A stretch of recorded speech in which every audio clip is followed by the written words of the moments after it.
নমস্কার, আশা করছি আপনারা সকলে খুব ভালো আছেন। দীর্ঘ অপেক্ষার পর আমরা বিয়ের মণ্ডপে বসে পড়েছি। এখন চলছে সম্প্রদান।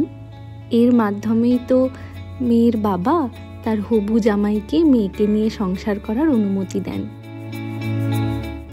সম্প্রদান হয়ে গেছে, এবার শুরু হবে বিয়ের গাঁটছড়া বাঁধা। অনেকে এটাকে গাঁটবন্ধন বাঁধাও বলেন।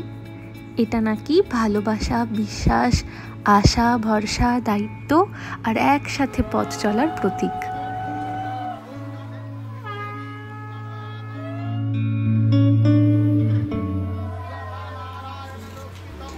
এবার শুরু হবে কুশণ্ডিকা। এটাকে চলতি ভাষায় অনেকে কুসুমডিঙাও বলেন, তবে সামবেদ অনুযায়ী এটাকে বলা হয় কুশণ্ডিকা। এখানেই আগুনের সামনে বসে আগুনকে সাক্ষী রেখে মন্ত্র পড়ে হবে বিয়ে। একে তো এত গরম, তার উপরে মুখের সামনেই হোমকুণ্ডর ধোঁয়াটাতেই আমরা একেবারেই চোখ খুলতে পারছিলাম না। কুশণ্ডিকায় যেহেতু ছেলেদেরই বেশি কাজ, সেহেতু কিছুক্ষণ পর আমি দেখলাম ও দরদর করে ঘামছে। তাই আমার এই ছোট্ট পাখাটা ওর মুখে একবার ধরছি, তাতে একটু স্বস্তি পায়।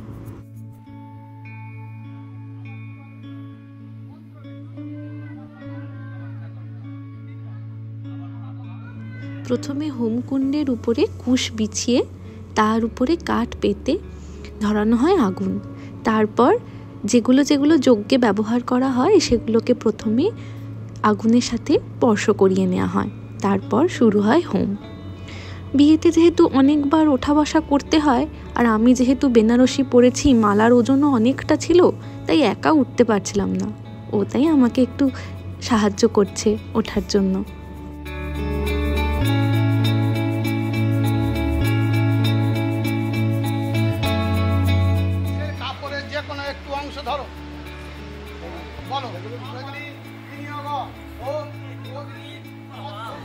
এখানে একটা শিলের উপরে নোড়া রেখে আমাকে পায়ে করে এভাবে আগের দিকে ঠেলতে বললেন পুরোহিত মশাই। এরকম অনেক ধরনের নিয়ম আছে জানেন। প্রত্যেকটা নিয়মেরই কিছু না কিছু কারণ আছে, তবে সব কারণগুলো আমার জানা নেই। এটুকু জানি যে এই সব নিয়মগুলোই করা হয় যাতে স্বামী স্ত্রীর মঙ্গল হয়, তারা যাতে একসাথে সারা জীবন এভাবেই চলতে পারে। এবার কুশণ্ডিকার প্রধান নিয়ম খইদান। হাতে খই নিয়ে সেই যে শিলনোড়াটা দেখলেন, ওর উপরে দাঁড়িয়ে এই খইটাকে ধীরে ধীরে হোমের আগুনের উপর দিতে হবে।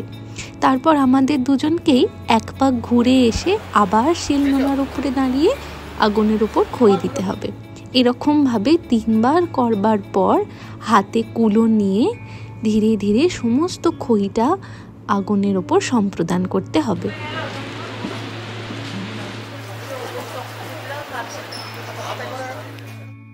সমস্ত খইটা দেওয়া হয়ে গেছে।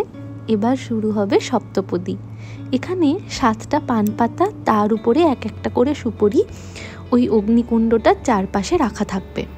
আমাকে বাঁ পা দিয়ে এই পান পাতাগুলোর ওপরে পা দিয়ে চলতে হবে, আর ওর বুড়ো আঙুল দিয়ে আমার পাটাকে পরের পান পাতার দিকে ধীরে ধীরে ঠেলে দেবে, আর ডান পাটা থাকবে দুটো পান পাতার মাঝখানে।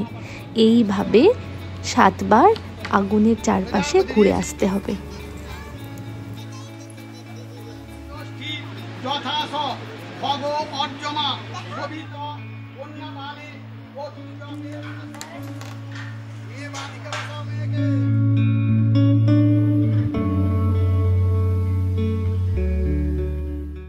কুশণ্ডিকা হতে তো অনেকক্ষণ সময় লাগে, আমাদেরও বেশ খানিকটা সময় লেগে গেল। প্রায় মাঝরাত হয়ে এসেছে। এবার বিয়ের নিয়ম অনুযায়ী একটা বাচ্চা ছেলেকে কোলে বসিয়ে মিষ্টি খাওয়াতে হয়। অত রাতে এবার সব বাচ্চাই ঘুমিয়ে পড়েছে, তাই অনেক খোঁজাখুঁজির পর আমার বোনপোকে পেয়েছি। ওকে কোলে বসিয়ে মিষ্টি খাওয়াতে হবে। বেচারা মাঝ ঘুম থেকে উঠে এসেছে, ও বুঝতেই পারছে না ওর সাথে কি হচ্ছে আর কেনই বা ওকে মিষ্টি খেতে হবে।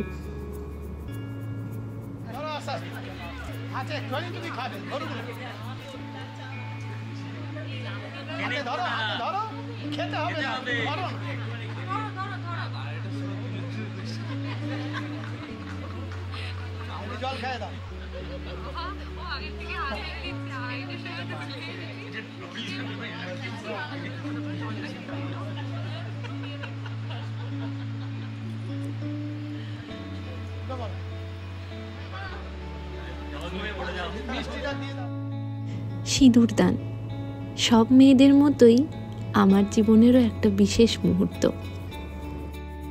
কারণ এটাই তো সেই সন্ধিক্ষণ বলুন যেখানে একটা অবিবাহিত মেয়ে কিছুক্ষণ পর বিবাহিত হিসাবে পরিচিত হয়।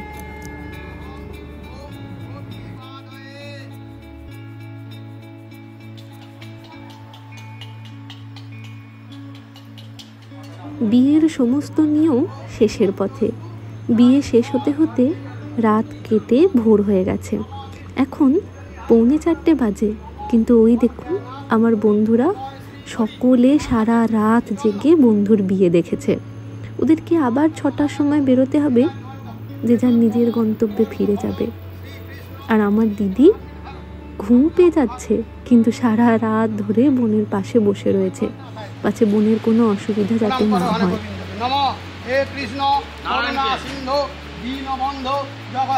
বিয়ের সমস্ত নিয়ম শেষ।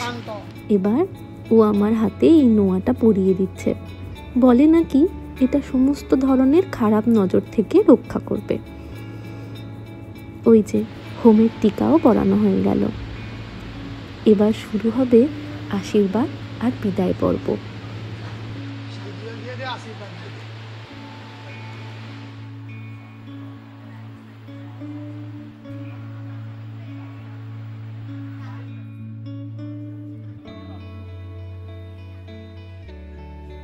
সারা রাত জাগার পর সকলেরই চোখ মুখ বসে গিয়েছে। প্রথমে আমার মা, তারপর আমার বাবা, আমার বড় পিসি, আপনারা তো চিনেই গেছেন এতক্ষণে, আমার মামা, আর গোলাপি শাড়িতে আমার মাসিমণি। আমার একটাই মামা, একটাই মাসিমণি, আর ইনি হলেন আমার মেসোমশাই। এই যে সবুজ শাড়িতে যাকে দেখছেন, ও হলো আমার মাসিমণির মেয়ে মিলাই দিদি। এখানে সব শালিরা মিলে নতুন জামাইকে ঘিরে ধরেছে।